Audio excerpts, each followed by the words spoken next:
கர்த்தருக்கு ஸ்தோத்திரம். கர்த்தராகிய இயேசு கிறிஸ்துவின் இன்ப நாமத்தில் இனிய வாழ்த்துக்கள். இன்றைய தியானத்திற்காக ஜெபித்த பொழுது தேவன் தந்த வசனம் யோவான் எழுதின சுவிசேஷம் 10ஆம் அதிகாரம் 15ஆம் வசனம்.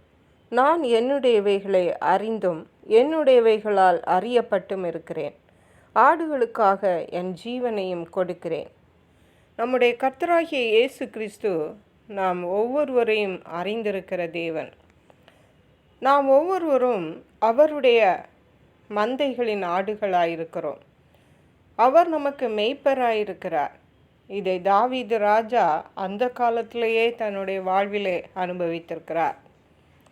இயேசு கிறிஸ்து பிறக்கிறதற்கு முன்பாகவே தேவனை அவர் தன்னுடைய மேய்ப்பராக வைத்திருந்தார். இயேசு கிறிஸ்துவே சொல்லியிருக்கிறார், நான் என்னுடையவைகளை அறிந்தும். என்னுடையவைகள் என்றால் தேவனால் அழைக்கப்பட்டவர்கள், தெரிந்து கொள்ளப்பட்டவர்கள், தன்னுடைய ஜனங்கள் என்று தேவன் யாரையெல்லாம் சேர்த்து கொண்டாரோ அவர்களையெல்லாம் தான் சொல்லுகிறார் என்னுடையவைகள் என்று. நான் என்னுடையவைகளை அறிந்திருக்கிறேன். அறிந்திருக்கிறது என்றால் ஒரு நபரை நமக்கு தெரியும் என்று சொல்லுவது. அதாவது மேலோட்டமாக அல்ல. அவர் நம்மை படைத்த தேவன். நாம் யார், நம்முடைய பெயர் என்ன, நாம் எங்கே இருக்கிறோம், நம்முடைய வாழ்க்கை ஆதியிலிருந்து அந்த வரை அவருக்கு தெரியும். ஹல்லேலூயா. அவருக்கு மறைவானது ஒன்றுமில்லை. நம்முடைய சூழ்நிலைகளை அவர் அறிவார். நம்முடைய கஷ்டங்களை மட்டுமல்ல, நம்முடைய ஆசீர்வாதங்களையும் அவர் அறிவார். நம்மை பற்றி எல்லாமே அவர் அறிவார். நம்முடைய சரீர பிரகாரமான காரியங்கள் மட்டுமல்ல, ஆவிக்குரிய பிரகாரமான காரியங்களையும் தேவன் அறிவார். ஒரு பெற்றோர் எப்படி குழந்தையை பற்றி அறிந்து வைத்திருக்கிறார்களோ அதே போன்று தேவன் நம்மை பற்றி அறிந்து வைத்திருக்கிறார். நான் என்னுடையவைகளை அறிந்தும் என்னுடையவைகளால் அறியப்பட்டும் இருக்கிறேன். ஹல்லேலூயா. தேவனால் தெரிந்து கொள்ளப்பட்ட ஜனமாகிய நாம் தேவனை அறிந்தவர்களாய் காணப்படுகிறோம். அதனால்தான் நாம் அவருடையவர்களாய் இருக்கிறோம். தேவன் எப்படிப்பட்டவர், அவர் நமக்கு என்ன செய்வார், அவர் நமக்கு யார், அவர் நமக்கு நல்ல மேய்ப்பராக இருக்கிறார், தகப்பனாக இருக்கிறார், தாயாக இருக்கிறார், எல்லாவற்றுக்கும் எல்லாமானவராய் இருக்கிறார். ஹல்லேலூயா. ஆடுகளுக்காக என் ஜீவனையும் கொடுக்கிறேன் என்று சொல்லுகிறார்.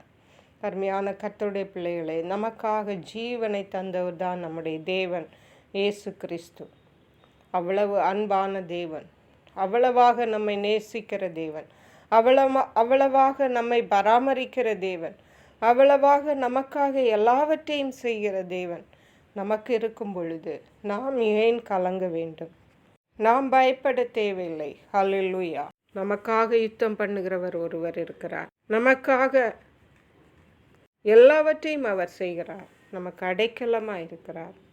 நல்ல மேய்ப்பராகிய இயேசு கிறிஸ்து உங்களுக்காக எனக்காக தம்முடைய ஜீவனையே தந்தார்.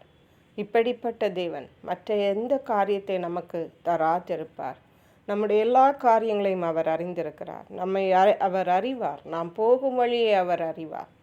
நாம் கடந்து வந்த பாதைகளை அவர் அறிவார். நிச்சயமாகவே தேவன் நம்மோடு கூட இருப்பார். தேவன் நம்மோடு கூட இருக்கிறார். நம்முடைய நம்பிக்கை ஒருபோது வீண் போகாது. கர்த்தர் தாம் இந்த வார்த்தைகளை ஆசீர்வதிப்பாராக. ஜெபிப்போம். எங்களை கிருபை நேசித்து பாதுகாத்து வழி நடத்துகிற எங்கள் அன்பின் தகப்பனே, ஆசீர்வதிக்கப்பட்ட இந்த நல்ல நாளுக்காக நன்றி.